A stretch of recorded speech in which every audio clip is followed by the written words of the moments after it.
అందరికీ నమస్కారం అండి.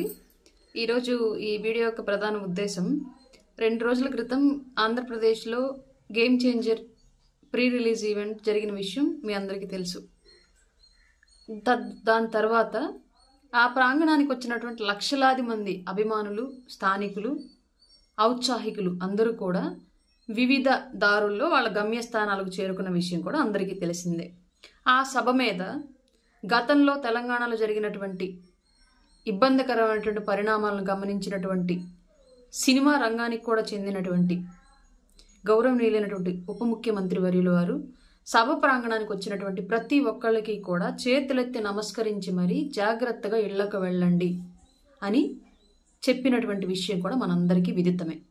కానీ విధి వక్రీకరించి అనుకోని సంఘటన అంటూ జరిగి ఆ ఈవెంట్కి వచ్చి ఇంటికి వెళుతూ, ఈవెంట్ ప్రాంగణంలో కాదు, ఈవెంట్కి ఎవరిని బస్సులతో తరలించలేదు, ఈవెంట్కి వచ్చినటువంటి విఐపీల క్యాన్వాయిలు తగిలి కాదు, అందులో రామ్ చరణ్ గారికో పవన్ కళ్యాణ్ గారికో మనం ఆ ప్రమాదంలో భాగస్వామ్యం అంటగట్టడానికి ఈ పై కారణాలు వేటి ద్వారా కూడా అక్కడ ప్రమాదం జరగల. ఈవెంట్కి వచ్చినటువంటి అభిమానులు ఇంటికి వెళుతూ కుంటల రోడ్డు మూలంగా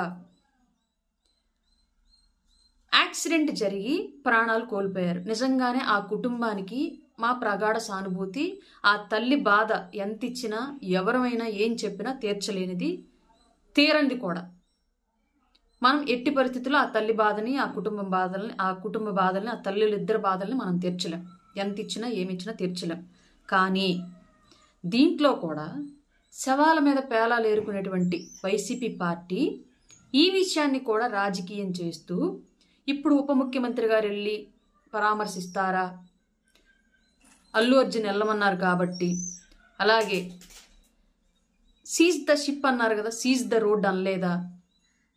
నిన్న మొన్న పదవులు చేపట్టినటువంటి అధికార ప్రతినిధులు వైసీపీ నుంచి మన ఆర్కే రోజా అండ్ ఆవిడెవరో ఇంకొక ఆమె ఉంటుంది, సినిమా వాళ్ళు ఎందుకు పెట్టాలి ఏదో మాట్లాడుతుంది. బట్ మా ఆవిడ ఏ రంగానికి చెందిన వాళ్ళు వీళ్ళిద్దరు నాకు కూడా తెలియదు, బహుశా మీకే తెలియాలి. వీళ్ళు మాట్లాడడం 5 లక్షలు ఇస్తే సరిపోద్దా, అక్కడ అన్ని కోట్లు ఇచ్చారు కదా, ఆంధ్రప్రదేశ్లో ఇవ్వరా? ఇప్పుడు మనకి ప్రతిపక్ష బాధ్యత ఇస్తే అప్పట్లో వైసీపీకి ఆ వ్యవహార శైలి సరిగ్గా చేతగాల. శవయాత్రలు చేసుకుంటూ బయటే తిరిగారు, అసెంబ్లీలో అధికార పక్షానికి ఏకపక్షంగా స్పేస్ వదిలేసి. తర్వాత ప్రజలు మళ్ళా శవరాజకీయాలను నమ్మి అధికార పక్షం అప్పచెప్పారు వైసీపీకి. అప్పుడు కూడా పరిపాలన ఏం చెయ్యాలి అనేది చేతగాల, అంటే ప్రజలకు పనికొచ్చేలా పరిపాలన ఏం చేయాలని చేతగాల. వాళ్ళకు అనుకూలంగా ఆంధ్రప్రదేశ్లో ఉన్నటువంటి సహజ వనరులను అన్నింటినీ దోచుకు తింటూ, ఆంధ్రప్రదేశ్లో ఉన్నటువంటి ప్రజల డబ్బుల యొక్క ఆస్తులన్నీ కూడా మాఫియా రూపంలో ఇష్టారీతిగా చేసుకుంటూ రేషన్ బియ్యము, మద్యము, మట్టి, ఇసుక, ఎర్రచందనం అన్నీ అమ్ముకు తింటూ ఇష్టారీతిగా వ్యవహరించారు.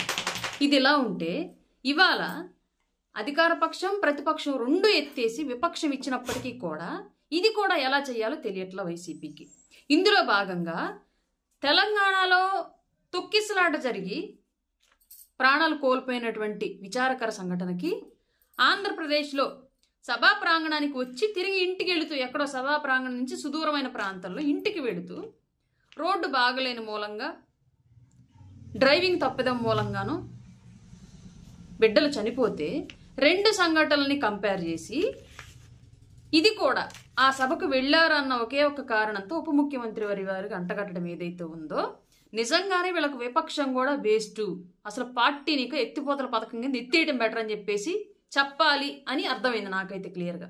ఎందుకంటే గత 5 ఏళ్ల పాటు వైసీపీ కాలంలో ఆంధ్రప్రదేశ్ నిధులన్నింటినీ కూడా రోడ్లు బాగు చేయడానికి కనుక ఉపయోగించి ఉంటే, గోడలకు రంగులేయడానికి, మన ముఖాలకి గోడలకి స్టిక్కర్లు వేయడానికి ఉపయోగించిన డబ్బులన్నింటినీ కూడా చిక్కీల మీద పేపర్లకి అంటించడానికి, పుస్తకాల మీద జగనన్న చిక్కటి చిరునవ్వుతో బొమ్మ వేయడానికి, పొలం గట్ల మీద శవాలకు రాళ్లు పెట్టినట్లుగా చనిపోయిన బొందల మీద పెడతాం. సహజంగా ఈ బొంద ఎవరిది అని చెప్పేసి మనం రాళ్ల మీద బొమ్మలేసి పెడతాం. అట్లా పొలం గట్ల మీద రాళ్ల మీద జగనన్న బొమ్మ కట్టించడానికి ఈ ఖర్చు పెట్టిన డబ్బులన్నింటినీ కనుక ఆంధ్రప్రదేశ్లో రోడ్ల అభివృద్ధి కోసం ఉపయోగించి ఉంటే ఇవాళ ఇట్లాంటి పరిస్థితి రాకపోవును. కానీ డబ్బులన్నింటినీ కూడా దుర్వినియోగం చేసి ఇవాళ ఆల్రెడీ ఎన్డీఏ కూటమి వచ్చిన తర్వాత పెద్ద ఎత్తున కేంద్రం నుంచి నిధులు సమీకరించుకొని రాష్ట్రంలో వివిధ కార్యక్రమాల ద్వారా నిధులు సమీకరించుకొని రోడ్లకే ప్రధానంగా కేటాయించి మారుమూల పల్లె ప్రాంతాల నుంచి ప్రధాన నగరాలను కలుపుతున్నటువంటి రోడ్ల వరకు కూడా ఆల్రెడీ 5 నెలలుగా కొనసాగుతూనే ఉంది పనులు. ఒక సైడ్ నుంచి రోడ్లు వేసుకుంటూ వస్తున్నారు. నిన్న ఏదైతే ఆ పిల్లలు పాపం 2 చనిపోయారో ఆ రోడ్డు కూడా ఆల్రెడీ నిర్మాణంలో ఉంది. అట్లాంటి పరిస్థితులన్నింటినీ కూడా వైసీపీ దాచిపెట్టి 5 ఏళ్ల పాటు ఎన్ని యాక్సిడెంట్లు జరిగాయి తెలుసా మీకు? వైసీపీ కాలంలో ఆంధ్రప్రదేశ్లో జరిగినట్టు రోడ్డు యాక్సిడెంట్లు ఎన్నో తెలుసా? స్టాటిస్టిక్స్ నేను చెప్పడం కాదు, ఇదేదో నేను జనసేన అధికార ప్రతినిధిగా నేను చెప్పట్లేదు. గవర్నమెంట్ ఆఫ్ ఆంధ్రప్రదేశ్ ట్రాన్స్పోర్ట్ డిపార్ట్మెంట్లో అఫీషియల్గా గూగుల్లో పెట్టినటువంటి లెక్కలు ఇవన్నీ క్లియర్లీ. దీంట్లో ఉన్నటువంటి లెక్కల ప్రకారం 2019 నుంచి 2023 వరకు ఏదైతే జగన్మోహన్ రెడ్డి అధికారంలో ఉన్నాడో, ఆంధ్రప్రదేశ్ సీఎంగా వైసీపీ పార్టీ ఆంధ్రప్రదేశ్ గవర్నమెంట్ను రూల్ చేస్తూ అధికారంలో ఉందో, ఆ టైంలో జరిగినటువంటి యాక్సిడెంట్ల సంఖ్య 94,931. ఇందులో ఈ 94,000 యాక్సిడెంట్లో ప్రాణాలు కోల్పోయిన వాళ్ళ సంఖ్య 38,482. 5 ఏళ్ల పాటు కాళ్ళు, కళ్ళు, ముక్కులో, చెవులో పోగొట్టుకొని గాయాల పాలైన వాళ్ళ సంఖ్య 1,05,341. ఇంకా దారుణమైన సంఘటన మీకు ఒకటి చెప్పనా? వింటే కళ్ళంట నీళ్లు వద్దనుకున్నా సరే వచ్చేటటువంటి సంఘటన ఇది. నరసరావుపేట మీకు తెలిసే ఉండొచ్చు, కారం చేడు అటు సైడ్ రోడ్లు ఎలా ఉంటాయి. ఒక గర్భిణి స్థానికంగా ఉన్నటువంటి ప్రాథమిక వైద్యశాలలో డాక్టర్ అందుబాటులో లేక అక్కడ ఆమెకి పురుడు పోయటం కష్టం అని చెప్పేసి నరసరావుపేట వైద్యశాల, అక్కడి నుంచి చిలకలూరుపేట వైద్యశాలకి గర్భిణిని పంపిస్తే ఆవిడ చిలకలూరుపేట వైద్యశాలకు వచ్చి చేరితే అక్కడి నుంచి భర్త డబ్బులు తేవడానికి ఇంటికి వెళ్ళి రోడ్ల గుంటల్లో పడి ప్రాణాలు పోగొట్టుకుంటే ఆ గర్భిణి బిడ్డని ప్రసవించి బిడ్డ బెడ్ మీదకి వచ్చే టైంకి భర్త శవం కూడా బెడ్ మీదకి వచ్చింది అదే హాస్పిటల్లో. మనందరికీ తెలిసి సంఘటన. ఆ సంఘటనలో 4 ఉప ముఖ్యమంత్రులు ఉన్నారనుకుంటాను వైసీపీలో. ఏ ఉప ముఖ్యమంత్రి వెళ్ళి ఆ యాక్సిడెంట్లో ప్రాణాలు కోల్పోయినటువంటి ఆ కుటుంబాన్ని పరామర్శించారు? ఆరోగ్య శాఖ మంత్రిగా ఉన్నటువంటి విడదల రజని ఎవరిని పరామర్శించింది? అప్పటి ముఖ్యమంత్రిగా ఉన్నటువంటి జగన్మోహన్ రెడ్డి ఎవరిని పరామర్శించాడు? ఈ రోడ్ యాక్సిడెంట్లో చనిపోయినటువంటి వైసీపీ టైంలో చనిపోయినటువంటి 38,482 కుటుంబాల్లో ఏ కుటుంబాన్ని వైసీపీలో ఉన్నటువంటి ఏ నాయకుడిని పరామర్శించాడు? ఇందులో ఎంతమంది కనీసం వాళ్ళకి మెడికల్ క్లెయిమ్ ఇన్సూరెన్స్ అన్న ఇప్పించుంటారా? డెడ్ బాడీ పోస్ట్ మార్టం కానీ డబ్బులు తీసుకోకుండా డెడ్ బాడీ పోస్ట్ మార్టం చేపించి ఇచ్చుంటారా? ఏమీ జరుగుండదు. కానీ ఇవాళ మాత్రం ఒక ఈవెంట్కి వచ్చి తిరుగు ప్రయాణంలో యాక్సిడెంట్ జరిగితే 5 లక్షలు సరిపోతాయా?